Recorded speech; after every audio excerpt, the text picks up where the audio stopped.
true to form, this is like the third take. I can't seem to articulate answers and I'm lazy, so I don't like going back and doing editing. So I prefer just to do everything in one shot. So I am going to just jump right in. I am going to throw in a little bit of clarification. I logged in earlier and I saw that I received about 3 or 4 more responses with more questions for the self-publishing. And so what I'm going to do is I'm going to answer through those questions, and I think that will give us a very good starting off point for the self-publishing series. Moving forward, I will put the questions answered in the description box so that if you don't have to watch the entire video to see if I touch on a topic that you're interested in. But then after I answer all of the questions, what I'll do is I will revamp the question form, and then all future videos will be by topic. So I will have probably 6 or 7 answer forms, or maybe 2. I don't know. I'll figure it out later. But that way, all future videos are by topic, so that way you know to go to that video if you have a specific question. But I did want to have just some random Q&A where we just, I talk about different topics. And I think that will get us started.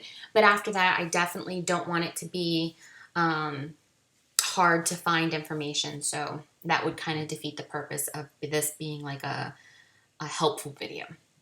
Okay, that being said, I will go right into questions. The next set of questions comes from author Annie Bishop, and her first question is, what is the best promo tip that you can give before a book is even published? So this kind of touches on my self-publishing tip number 3, I think it's number 3, that I have on my Pinterest board, and is basically, even if you're not published, you should have a website. And here's why. You can do so much promo before your book is even out. Identify 2 or 3 sections of teasers that you would like to share, create a graphic, and you can start pimping those even though your book isn't finished. But make sure all of those posts you're linking back to your website, because that website will give them a lot more information that you can't really share because you'll just bloat your Facebook post. So that'll be like who you are, what you've published, what your series is about. Do you have a Pinterest board with inspiration pictures? And it really kind of pulls them in. And that all can be done before the book is even released.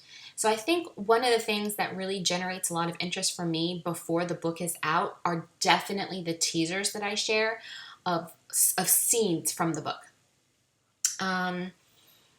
That being said, I did recently do a BookBub ad. BookBub is the only ad I've ever paid for. I did one last October before My Brother's Keeper, and I did one this May before My Guardian comes out.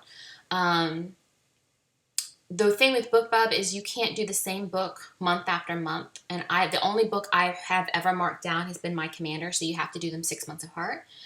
So I've done that for promo, but I've only done that twice.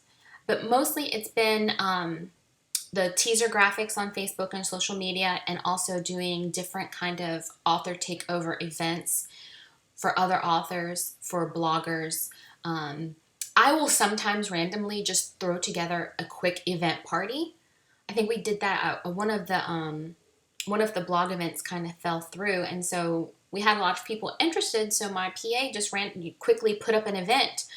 And I just started answering questions, and we shared stuff, and it was just spur of the moment, but it was a lot of interaction, and it did generate more interest in the upcoming book, so that also helped. Let's see.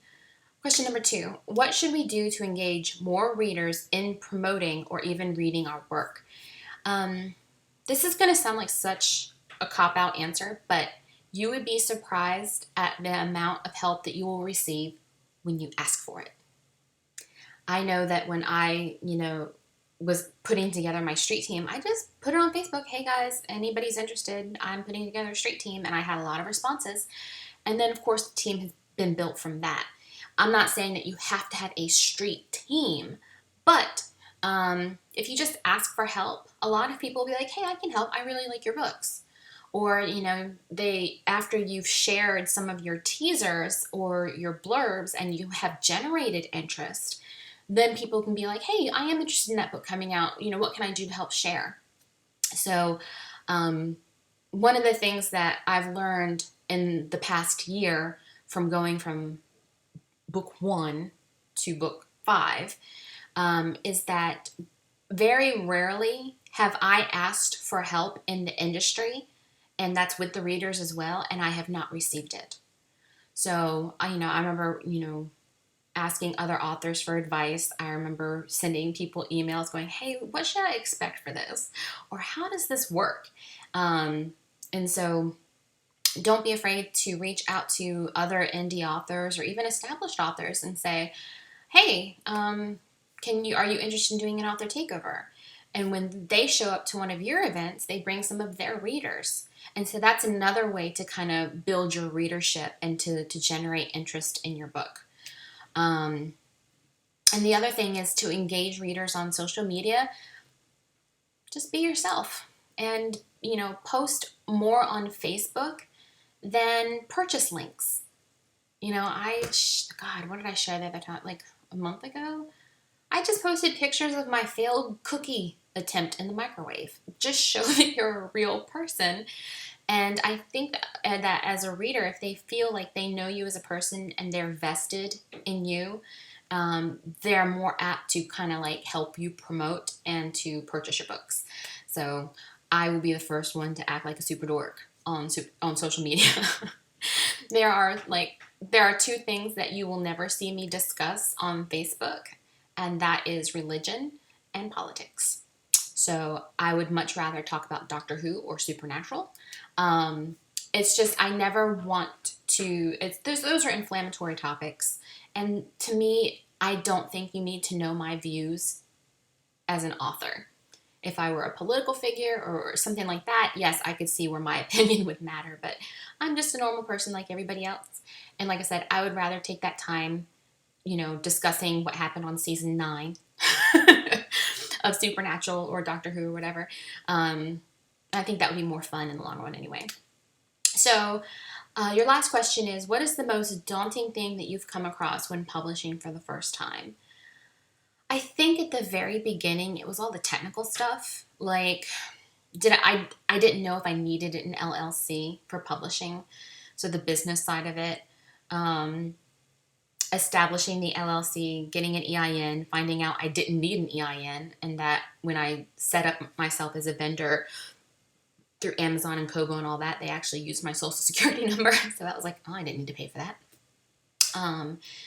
Formatting for the first time because it was technical and I had never done it before.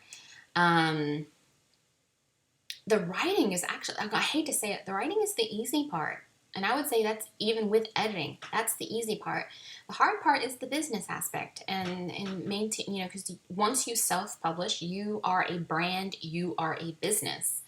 And it's kind of balancing the two. You have to spend just as much time establishing yourself as a brand and building your author platform as you do writing. I know a lot of people, they don't like that. That's not something that they're good at. That's not something they're comfortable doing. But if you're self-publishing, you have to. You don't have a publisher. You are your publisher. So yeah, it was the businessy, and anything that had to do with money made me nervous. Like, did I need a business account at a bank? How did I do my taxes? Oh my God, don't even get me started on taxes. So it's all like the officially stuff, legal and financial, that made me nervous. And to me, it seemed insurmountable at the time. But now I'm like, oh yeah, it was like my state taxes. All I have to do is go in and submit an online form. It takes 3 minutes. Done. But I didn't know that at the very beginning. So yeah, it was just the things that made me nervous were like more like the bigger implications. Like, the world wouldn't come to an end if I didn't upload the correct book. Yeah, it would suck, but it wouldn't come to an end. Me not submitting quarterly taxes all year and then facing financial penalties from the IRS, that's a big deal. So that's where I was more nervous, and that's the aspect of self-publishing that I found more daunting. But it's only daunting until you do it. And so you try it for the first time and you may not do it right. You try it for the second time and you may get it. But then after that, oh, and here's the other thing. Write everything down. You may think, oh, I've got this. And then 6 months to 7 months later, when you go to put out another book and you think you totally remembered formatting, you'd be surprised how much you forget. So as you learn something, trust me, create like your own notebook and write down the notes of whatever process that you're doing at the time. And then you can go back to it. Like, I remember one quarter, I blanked out and could not remember the form number that I needed to submit for federal taxes. It took me almost an hour on Google trying to find it.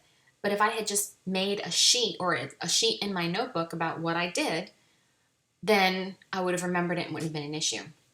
So just take it one step at a time. Whatever you find daunting, like I said, it's really only daunting and intimidating until you do it. And then you do it a couple of times. And then after that, it's like, I don't think I stress about nearly half as much anymore. But I've done it. So it's not that big a deal. All right, I'm going to move on to the next person.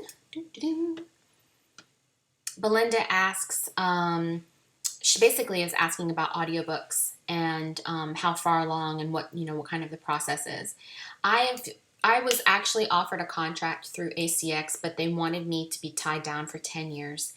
And when I worked out the percentage of the royalties at the time, it just wasn't worth the investment. And so I decided to try to do it myself through ACX. And it's complicated. You have to post, you have to interview different narrators, you have to kind of critique them, you have to, they record, you tweak it, they record, you give them more feedback, and it's a long process. It honestly, I would say give yourself between 6 and 8 months for audiobooks. So I started this process with My Commander last October. We're just now in the final stages. So the audiobook should be out no later than July. And so I'm really excited, but at the same time, it's so draining. It's such a long, involved process. I swear, if ACX had offered me just like 10% more in royalties, I would have let them do everything and just be damned the 10-year contract, because it just is not worth, to me, it's just not worth the headache. So I don't know when we'll get around to book 2, but book 1 should be done, like I said, by July. As the next person. Okay, good questions, very good questions. They're by Dominique. And so her first question is, what costs are you looking at for purchasing a domain name and creating a website from scratch? Okay, so this is kind of going back to the self-publishing cost topic that I touched on in the last video. It can be as expensive as you want it, or it can be as cheap as you want it, depending on your level of kind of technique know-how. So I had a lot of exposure to HTML because I was a geek and wanted to learn how to do my own website because I did a lot of RPG world building. I know. Anyway, so I was comfortable using HTML. So when I first started, my website was all HTML, but then I discovered WordPress, and that changed my life. But you can get hosting, like there's 2 different things. You have a web domain name, which secures your rights to the certain www.whatever.com. That's your domain name. But then you actually have web hosting. And think of it as that's where you live on the internet. I go through, I think it's Web Hosting Buzz. I pay $99 a year for their silver package. And I did upgrade from like the bronze package because I wanted unlimited data transfer for like bandwidth. Because I do actually host my audio podcasts on my website. So that's another thing you have to look at, was when you look at web hosting, is how much data transfer or bandwidth that you think you'll have from your readers. But I know with GoDaddy, you can probably get a domain for like $1.99, and I think their web hosting is like $30. It just depends on what kind of package you want. But I wouldn't pay any more than $100 a year. But like I said, I have unlimited data. And then I think I pay like $10 or $13 for my domain name. So, and then after that, the other thing you have to look at is what is also included with your web hosting. One of the things that I love about my web hoster is that they offer all of the plugins and apps, and it's so easy to use. Like all I have to do is hit one button and install a WordPress, and that is my blog, which I actually use as my website. So it was ease of use. I went to try to use, actually helped another author set up her website through GoDaddy, and it was similar, but it wasn't exactly the same. But once we got the WordPress plug, or the WordPress set up and installed, then it was kind of like, okay, do this. But yeah, as far as costs, I would say no more than $115 per year. That's per domain. So like I have a domain that I maintain for AlenaAlder.com, and I have a domain that is maintained for SacredForestPublishing.com. Those are two separate domains and two different packages. But if you're doing like AlenaAlder.com/blog, that's all built into your Alena Alder or your first website. So like blogs, those are all like considered like child pages to the big domain, and those are all included. So long answer to your question is it shouldn't be any more than like $115 a year. How do you choose a quality editor? I actually lucked out and had one referred to me because I did ask. I reached out to Calypso Masters when I very first started self-publishing, and she was like, when you get to that point, let me know and I will give you the name of my editor. And so that's kind of how I got my editor. But yeah, just start asking authors, or read, like if you're a reader, find the books that you think have really good editing, and if they're indie, reach out to the author and ask them, hey, who does your editing? More than likely, they'll be like, this person or this company, and then reach out to them and just look at their rates and see if that's something that you can afford. A lot of times, once you identify 2 or 3 different editing companies, you can also see they usually have like a list of authors that they edit for. And then so even if you're not familiar with them, you can go to their book list and start reading and seeing, examples of their work. But usually it's word of mouth. At least in my instance it was. So ask around. Like I said, if you've identified an author that you follow and that you think they are putting out a quality product, just ask and see if they're willing to share that name with you. More than likely they will. I don't see why that would be like a burning secret. Any tips for balancing normal work and writing? So this is going back to 2013. I worked a full-time schedule, and I was a manager, so full-time wasn't 40 hours. Full-time was like 50 to 60 hours a week. And what I ended up doing was I dedicated time either when I first got up or before I went to bed. And I just said, you know what? 2,000 words a day, and then I think I'm good, which to me was like an hour and a half. So it was how I woke up in the morning, and it was how I wound down at night before I went to bed. And it was very difficult because, like I said, at the time, I had a 45-minute commute one way. So it was like over almost 2 hours in commute, and I was working 10-hour shifts. So at any given point, I was already working like 12 hours. And then you factor in, okay, I got to get ready and I got to eat. So that's another 2 hours, or just, dorking around the house. So yeah, trust me, I completely understand when you're talking about the normal job and then trying to fit in time for writing. I just say, and a lot of writers will say, well, you have to make time for yourself. Well, yeah, but I mean, especially if you have kids, you just throw that shit right out the window. Unless you're going to like give them Diamond Tap and Benadryl and knock them out for 3 hours so you're quiet time, which you shouldn't do. Don't do that. You're not going to have that dedicated time.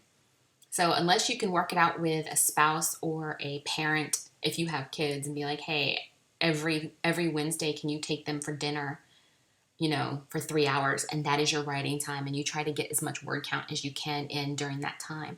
And then here's the thing too is, okay, once you have scheduled that and then Wednesday rolls around and you sit down and you freaking blank out and now your 3 hours is wasted. I've been there too, where I'm like, oh no, on Saturday I've got the house clean, the lawn is taken care of, I am going to write all day.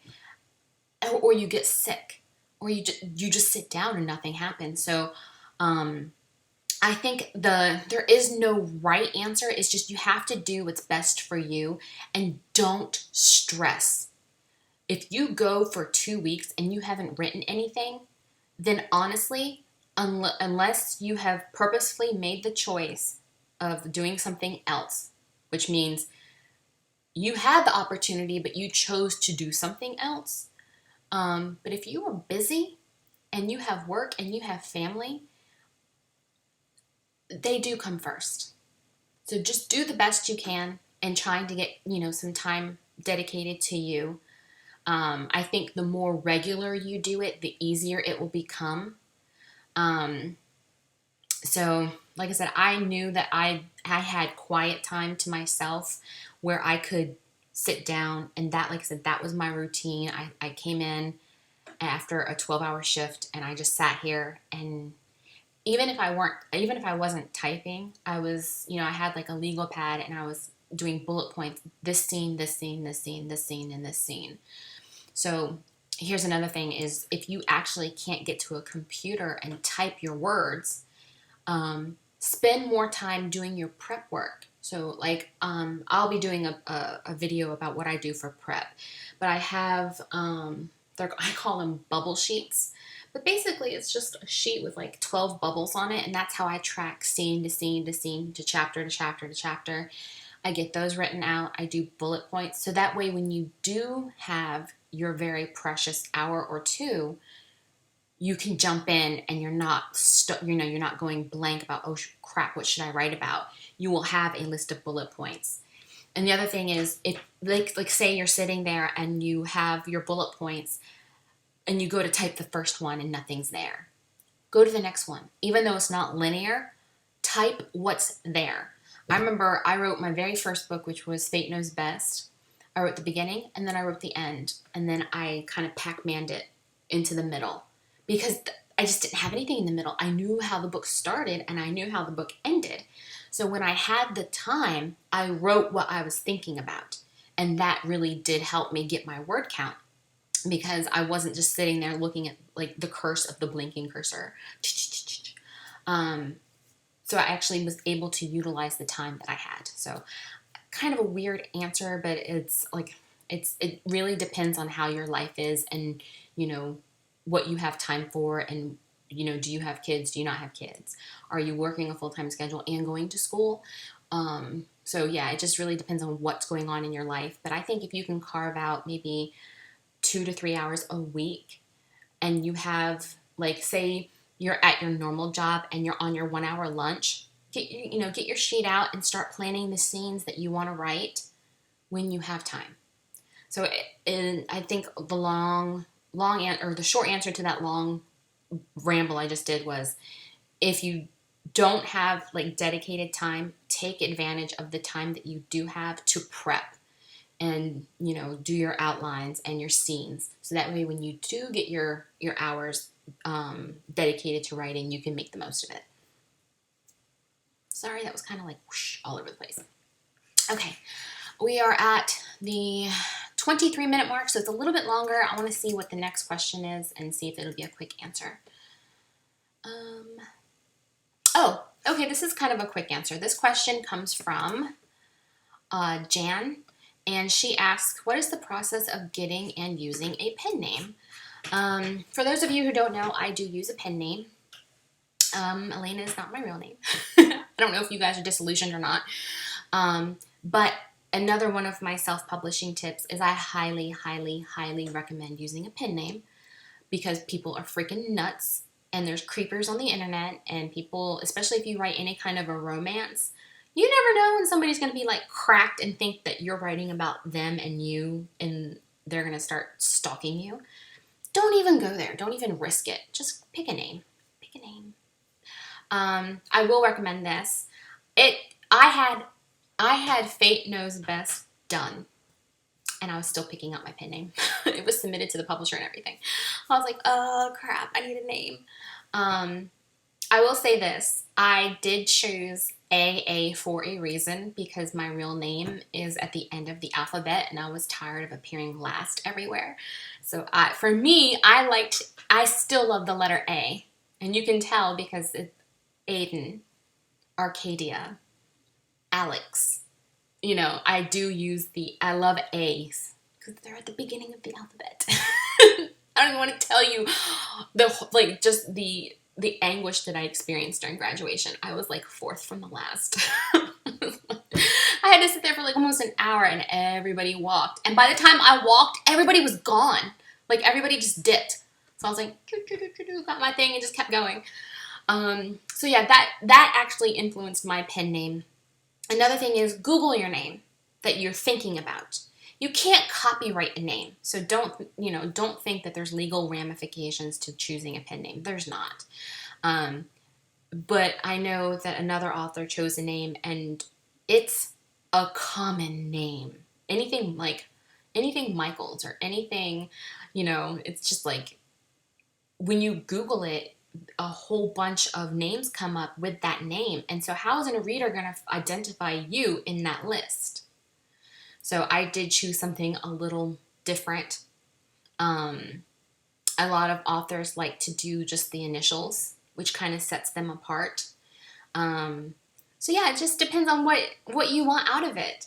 Another reason I chose Alder is because I am planning for the long haul here. And I will be writing children's books, and I will be writing young adult, and I don't want them associated with Alder because that's more of a erotic and romance. I do not want a 13-year-old picking up Arcadia quite yet. And so the whole thing about my publishing company is Sacred Forest. And so each one of my pen names will be a tree. And so that will be my forest. I don't know. It was the idea I had when I started picking names. So my pen name that I will choose, which I haven't chosen yet, for young adult and children's books will be different, but it'll all fall under that same umbrella. So if you are going to be doing different genres, maybe think about something like that, or maybe, if you say the only two genres you're going to be writing is romance and say contemporary thriller, pick a name where you can reverse it. So I don't know, you can have a first name and last name, or it can be last name and first name, but they know it's you. And so one is your thriller identity and one is your romance identity. So it's actually, to me, I wrote down a list of names that I loved. And one by one, I started crossing them out, and whatever felt right, I kind of went with. So that's how I got my pen name.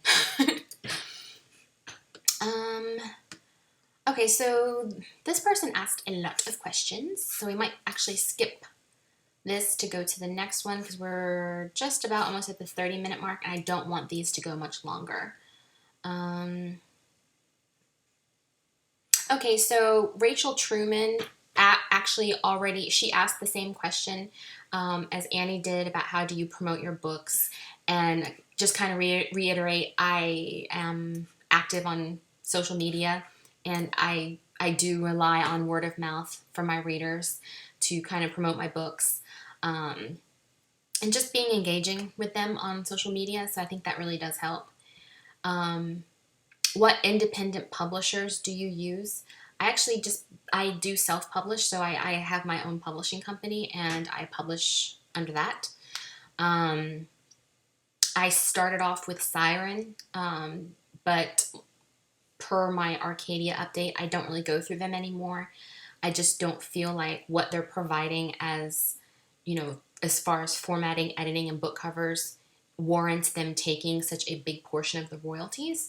So I don't really go through any other publisher. I actually do have my own publishing company.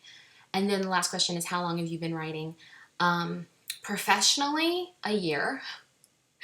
I did start, self-publishing and independently and professionally, where this is the only thing I do, has been a year. A year before that, so that was from 14, at the end of 14 to now, was the start of the Bewitched and Bewildered self-publishing series. But a year before that, a year and a half before that, I was published through Siren, but I was also working full-time.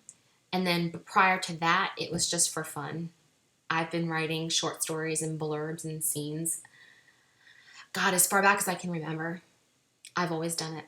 So I think hopefully I answered all your questions. Okay, so I have had longer videos before, and I'm kind of tempted just to go ahead and knock out these questions just so that we only have 2 Q&A videos, and that way the next set of videos that I do, I can really concentrate on the topics. So I'm going to just jump in. I'm sorry if it's going to be a long video, but rolling up the sleeves, let's jump in. Okay, so this one is from Jessica Pardo. Her first question is, I'm currently going for my bachelor's in English. I want to someday self-publish my own book. In what ways can having a bachelor's in English benefit if I want to go down the path of becoming a self-published author or being part of the process of editing and making a book? I will be honest with you, and I'm not sure how much that will actually help you. I think that will definitely help make your writing better. But I don't think it's mandatory. Like, I still can't use a comma correctly. It hasn't stopped me. I have a good editor. So I think maybe your material won't have to be edited as much. You might be, because here's the thing. Even if you have a bachelor's in English, you can't self-edit. You can't. When you read, your brain automatically sees what you intended, and you will skip stuff. I will 1,000% guarantee it. I don't care if you have a master's in English. You can't self-edit. So, like I said, I think it will give you a cleaner first draft. But honestly, if you are truly interested in making self-publishing your career, you might want to do a minor in business, or say a minor in like graphic design, or website building or something like that. Those are the technical aspects that you will need in addition to writing. Like, I just don't, like, I hadn't taken an English course since freshman year, which was like in 97. And it was just the 101 that was required for my degree. I was actually a bio major and still have managed to put out a decent book. But then again, I'm a huge reader. So, like I said, I think that did help a lot. So I'm not sure, honestly, how... I never pursued an English degree, so I'm not sure exactly what that entails. But as far as the self-publishing portion of it, you definitely need more exposure to, say, Photoshop, WordPress, business. I think me having worked in a business field for 10 years helped me make some of the business decisions that I have. I was able to, say, look at an opportunity and determine my ROI, which was return on investment, see if it was worth it. I was an event manager in a major business for 10 years. So I think that did help me. But yeah, like I said, if the self-publishing portion of it, if you're a self-publisher, writing the book is step 1, period. Then you have everything else. I know I have I wish I had it printed so I could show you. I have a step-by-step process doc that I have where it's like, do this, do this, do this. And all of it is business and self-published, or it's social media and graphics and ads and engagement, all of that, and has nothing to do with writing. So that is, I think, where you maybe, if you have the opportunity now to pick up a minor, I would definitely think about doing a business minor. Question number 2, each book cover can be eye-catching in order to bring the attention of the reader, and what I'd like to know is how involved is the author in creating said cover and what goes into creating that cover. Here's another question where I think I kind of lucked out. I go through the Killian group for my covers, And I love them because one of the questions that they ask is provide links to books that you want your cover to look like. So when I sent my cover questionnaire back to them, they actually also said, if you want a specific picture used, just include that link from Shutterstock and we'll use it. So I picked out the guy that's on my commander from Shutterstock, and I let them know I kind of like the way that Gina Showalter's books look for her God, is it the Dark Lord series? Oh, Lords of the Underworld. Oh my God, I almost killed myself. Oh, love that series. But I love the way it was just like the guy's chest and then like the tattoo. So I was like, I really kind of liked that. So it gave them an idea of what I was looking for. And then they go back and forth. I remember one cover came back and I was like, can we blur his nipple a little bit? Because like it's at attention and my eye goes to it. And so they'll tweak it like that. But I honestly, because I trust them, I know that what they have provided usually matches up to my expectations. So you just kind of have to find like a book cover designer that will work with you and tweak it. Like I said, and if they don't ask, definitely include examples of what you are looking for in a cover. And I think that will go a long way to getting you to the end product that you want. Question 3. Most beginner writers are not confident with their writing. I can say that I'm one of them. What advice can you give writers that are nervous about putting their stories out there without worry, or another alternative where we can show their stories and get feedback from other writers? I would say, honestly, if you have finished a book, you have no idea. You are ahead of about 90% of every would-be writer in the world. You've actually finished the book. So kudos to you. Pat yourself on the back. Have a glass of champagne. Because finishing a book is monumental. After you finish the book, that's considered your rough draft. You know what? Ask for friends to read it. You know, if you're close to a local community college, go to their English department and be like, can I get feedback? Can this maybe be an English assignment for your class? Or take an English class, even though you're not degree seeking, so that you can get feedback. Go to maybe join RWA, which is the Romance Writers Association. See if you have any, like if you're writing romance, see if they have any local chapters where you can go in and do part of like reading exchanges, field social media for beta readers, usually, or ask authors. Ask authors who their trusted beta readers are, and then reach out to them to see if they have enough time to kind of work this in. I will tell you, I hate every single book I write until I get like the first couple of reviews. I am nervous about every book I've ever put out, and that is after I get feedback from my beta reader and from the editors. The nervousness never goes away. The self-doubt never goes away. If it does, get worried, to be honest with you.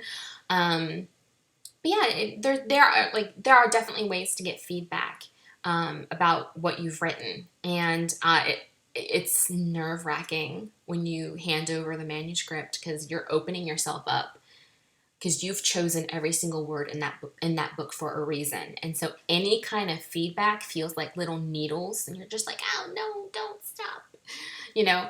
But take it with a grain of salt. And here's another thing is, even though they've suggested a change, it's still up to you as the artist to go with that change or not. And then another thing is, I usually put a book down for a little while and then go back to it and I read it as a reader. Does that make sense? I try to objectively read it, you know, from a reader's standpoint. And I'll be like, well, wait a minute. Why did I do this again? Did I clarify that somewhere? And I'll make notes as I'm reading it for a second or third time to just make sure that it makes sense, you know, from an outside of my head perspective. So yeah, there are ways to definitely get feedback. Just don't be afraid to take that first step. It smarts every time I get feedback, but usually every time I receive feedback, it has helped me learn something else. Like, I know when I did the first book, I had no grasp of dialogue tags at all. It's something I've learned as like the books have progressed. And then, you'll end up learning techniques. You'll learn, terms like head hopping and point of view and, stuff like that. So that's just something you kind of, if you're not 100% on what that actually means or, what that refers to, there are a multitude of books out there that will guide you on that, and I will probably do a whole nother video on those kind of books. But like I said, when in doubt, get a beta reader, get an objective beta reader, and or find a critique group. I know that Meetup, I'm not sure if they still have those, but I think it's like meetup.com or something like that. And you can check your area to see if there's any, like you meet up at Starbucks and it's a writing critique group. You can do something like that. So yeah, but just don't be afraid to do it. I guess that's the short answer. Question 4. I hear many people saying that you cannot financially support yourself with just being an author. How reliable financial-wise can self-publishing author be? Is it enough to support yourself with only the money you get from your books? I support myself. I have a house. I can pay my mortgage. I can pay my bills. No problem. But every author has a different story to tell. I know that when I first started self-publishing, I asked a lot of authors because, like I said, I know I've mentioned this in other videos. I was living off of a severance package that was quickly dwindling away. And I was nervous, and I was like, am I going to be able to do this? This was my one shot at writing. And so I asked a lot of authors, and it's like, and I said, without getting too personal, what can you expect for sales? And I started asking like the hard questions for numbers. And I don't want to divulge too much of my own personal situation, but like I said, I have a mortgage paid. I pay every January, I pay all my bills up front for the year. So that way I don't have to worry about it for the rest of the year. And I'm able to do that based on how much I make. So, but not, like I said, not every author is the same. I am part of a writer group on Yahoo, and somebody posted, I think, their end of the year earnings, and they didn't even break even. So they made less than $3,000 for the year, and they didn't break even because that's how much they had actually put into the books they had written. So trust me, I know exactly where you're coming from, because that was the burning question I had when I first started, is how viable is this going to be? How much effort should I really, should I actually be looking for another job right now? Or should I try to really, make this writing thing work? It is possible. It's more than possible, and you don't have to be an E.L. James. So, like I said, it just depends on each kind of, it can depend on what genre you're writing in and how successful you are. There's just so many variables to really answer that question 100%. So, and the last question is, have you crossed any challenges with becoming an author? Not really. All of it, like I think I sort of answered this with another question. It was all technical stuff that I had no exposure to. Like, I had no idea how to use Scrivener when I first started, or Photoshop. I didn't know anything about owning a business. And so, or how to do my expense report for taxes and stuff like that. But it's nothing that I couldn't figure out, even just by using Google or asking a couple people. So yeah, there are challenges, but they're not impossible. They're a pain in the ass sometimes, but it's not impossible. So those are like really the only challenges that I had as far as being an author. Like then my story is kind of so atypical, it's not even funny. So we are now at the 44:28 second mark. So I am going to wrap this up in the next 30 seconds so I can make this a 45-minute video. Word. Okay. So this wraps up all of the questions that were asked in the past couple of weeks for self-publishing. moving forward, I will change the question form so that we're asking by topic, so that will make it much easier for you guys to follow, to see. Maybe you need more information about taxes. Maybe you need more information about formatting. So I will try to break it up that way to make it easier for everybody. I hope you've enjoyed the first 2 videos, which kind of like help me break ground and answer very varied different types of questions. If you like this video, give it a thumbs up. Make sure you subscribe, and I will catch you at the next video. Bye, guys.